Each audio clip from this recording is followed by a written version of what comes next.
Hey guys, this is something that I've been wanting to do for a while.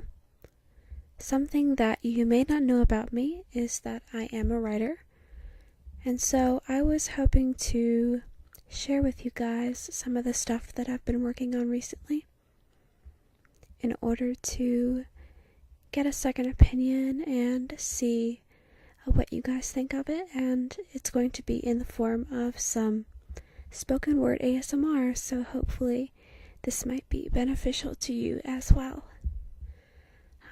So if you have any feedback to provide, that would be amazing. And otherwise, I hope you enjoy.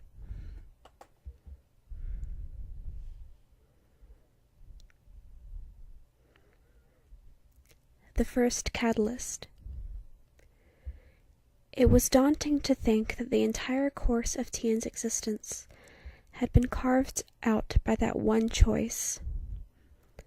If he had just let the saber alone, left the wooden blade abandoned in the forest the way they had lost so many others, everything that had happened after might have played out entirely without him. Tian could remember almost every detail of that evening. The smell of broken grass as he and his brother tore through the field, the dull, arm-numbing smack of their wooden blades crashing together. All around, the overwhelming cacophony of cicadas from the forest seemed to have its own energy. The practice blade had been smacked from his hand as he fell backwards, spinning off into the trees. Ryan brought his own to rest up on his shoulder. He grinned, though snot trailed from his nose. "How many am I up now?" He was always like that, patronizing in his 10-minute older twin arrogance. Tian scrubbed grass stains off his hands onto his pants as he stood, a red bruise blooming on his elbow. "Weren't you counting?" Ryan grabbed his other arm to help him up. "Well, maybe I was." He dragged a bronzy arm over his forehead, wiping blonde strands from his face, slick with sweat.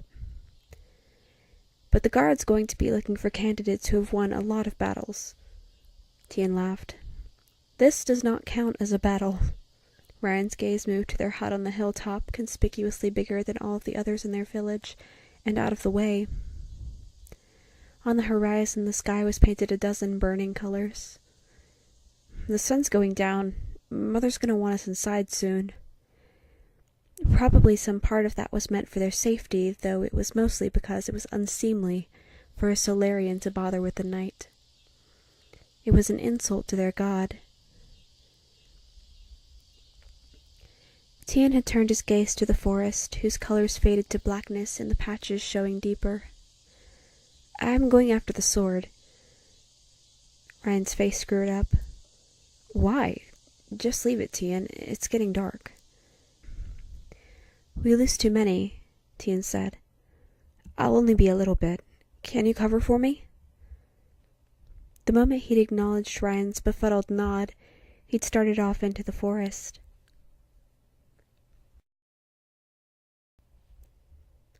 Dusk descended quickly that evening.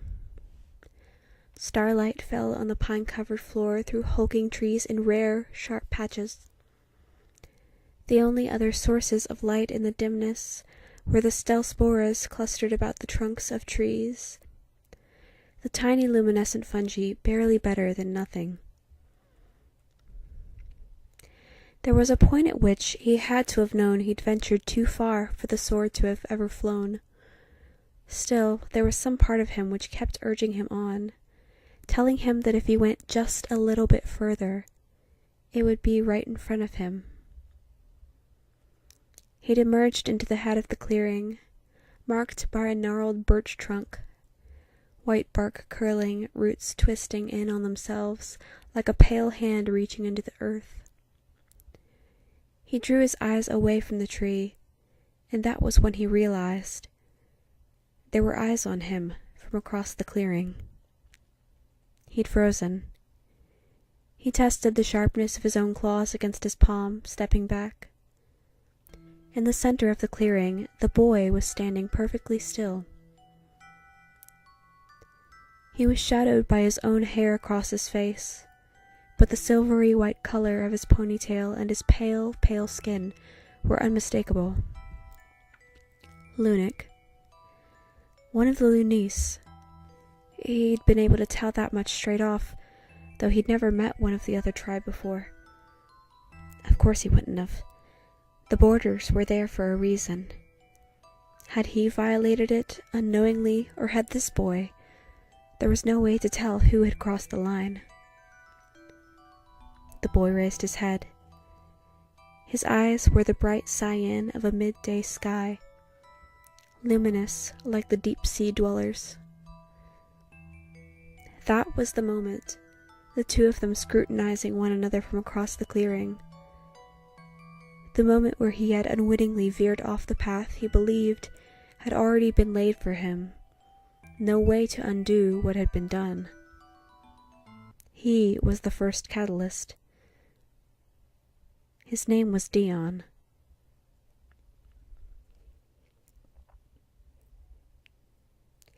"6 years after it happened, or now."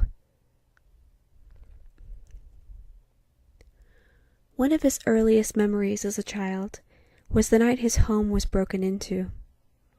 It wasn't surprising, really. They were well off, more so than nearly anyone else in the village, and so they got the best stock of everything by default. Swords, armor, better cuts of food. The food was usually taken care of quickly, but wares of their quality would fetch a nice sum from the black market traders. Tien woke to the sound of movement in the other room. He'd lain unmoving for several moments, eyes adjusting to the bare moonlight flickering in through the high window that made visible shapes on the nightstand, the lantern, the shape of his brother still asleep in the other side of the room. He listened, watching the shadows surf along the brass knob of the door. Too heavy for his mother, and for his father, not heavy enough. Slowly, he'd slid out of bed, dropping lightly onto the floor and dragging the sheet with him, as if to shield himself. He had moved to the kitchen, where a chest plate was gleaming on the table. In the darkness, the form of the intruder had been reduced to a white outline on one side, the rest shadowed just a little bit darker than the room around them. It was a man, one of their own. Tien had just been able to discern the washed-out tone of his light hair and his dusky complexion. He was carrying a sack which clunked and clattered over the uneven floor. Tien lingered in the room's doorway, unsure what to do. At that time, he'd been too young to wield any sort of weapon, and whatever might have compelled him to keep it, the sheet wasn't a shield. The noise had woken his father as well, which he realized as the mountainous form drew up beside him. Tien expected him to say something to the man, but for several moments his father simply watched. Then, with steps too quiet for someone of his stature, he had approached the intruder.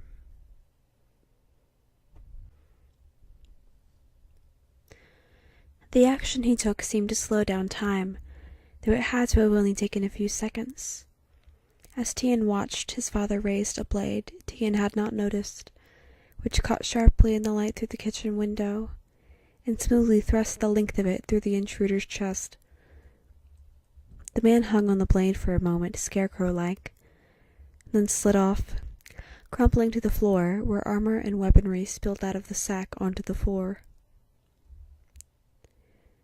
It had been at that moment, staring over the fresh, egg-eyed corpse, that Tien had first realized how mundane taking a life actually was to his people. Even in such a scenario, Tien couldn't help but wonder why his father had never spoken a word before cutting the man down with that easy, smooth motion. That was so long ago now. Even so, having that memory, maybe things happening the way they did 6 years ago should have been a foregone conclusion.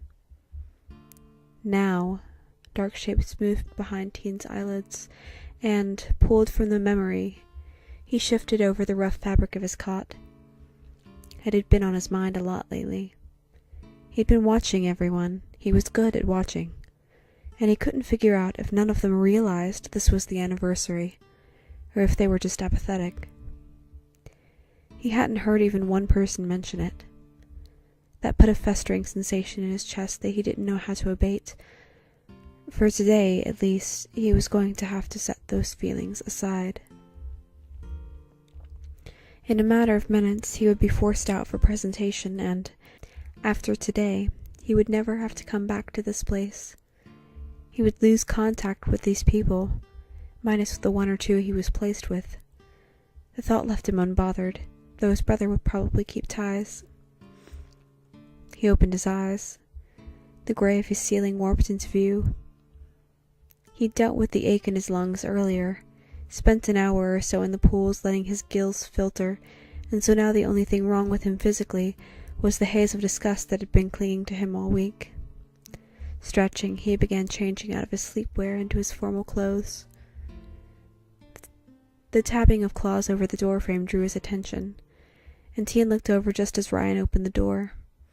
"Hey," he said, "come on, it's almost time." He took a moment to frown at Tian's half-assembled uniform. "What, did you just wake up? You knew this was going on today." Tian finished pulling his shirt over his head. "I was awake. I'll be right out."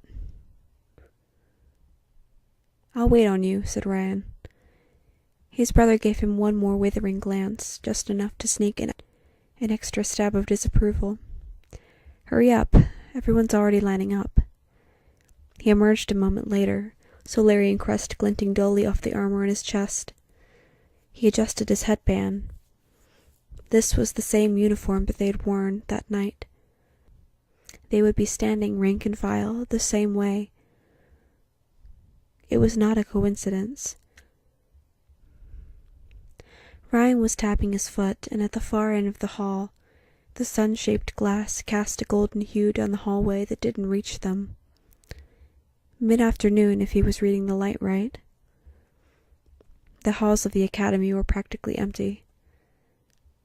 Ryan hadn't been kidding, it seemed, when he said, "everyone." As they started down the hall towards the gilding room, their matching footsteps echoed monotonously against the walls. "What's got you like this?" Ryan whispered as they approached the massive doorway to the laughably tiny room. "You've been quiet all week. I know you hate this place, but it's the anniversary today," said Tian. He eyed Ryan, his twin's mouth smacking shut. He watched his expression. "You actually hadn't realized?" Ryan sighed hard, the way he did when he thought Tian was thinking or feeling something ridiculous. "Tian, it's not a coincidence. He's bragging about it, bringing his next regiment in on the day he last used them." Ryan straightened his back. His meticulously polished armor shone in the sunlight, almost blinding. "I can't believe you're still on about this." "People died, Ryan," Tian hissed under his breath. "A lot of people. And nobody seems to want to do anything about it." Ryan turned away. "Yeah, maybe you should glean something from that." They passed through the door, lined up with the others. Tian looked out over the flanks of soldiers in the same uniform as him, the rudimentary but flashy-looking Solarian plate, and past the stage before them, into the crowd of their family and peers. From this angle he couldn't see their parents, though he knew they were in the crowd somewhere. They'd been waiting for this day since Ryan and he had been born. The murmur hushed ahead of him, and their line shifted onto the platform. "Welcome all. It is with pride that I present to you today these fine leaven of our blood.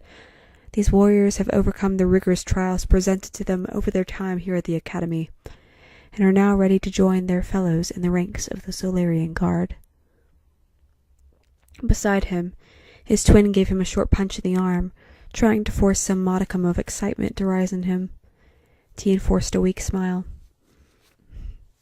They have earned the coveted rank of gold-class sentinels, and after they have left us, they will be placed in the most honored positions throughout the territory, where they will contribute their abilities to the welfare of our people. May they assist in the long and prosperous rule of the God of our namesake." The audience whooped, and the commander quieted them with a swoop of his berobed arm. Turning to Tian's line, he said, "When I call your names, honorable warriors, proceed this way, and I will award you the emblems signifying your new positions." The crowd went quiet as the name-calling began. "Alois Castile." At the first name, the crowd let out a shout of praise. The shock blonde youth held his head high as he crossed the platform to the commander, who pinned the emblem on his uniform. A half-soul mark with outcasting rays, a chip of white crystal embedded in the center to emulate the link of the sun god himself. What Tian wouldn't have given to walk out of the hall right then and not have to take it. That was just a sample from my book, The Other Sun. If you have any feedback, I would love to hear it. If you have any questions, I would also love to answer them. If you enjoyed this, please like and subscribe for more content of a similar nature, including more story times. If you guys enjoyed that, please let me know. And until next time, farewell to all you lovely folks out there in the ether. Bye-bye.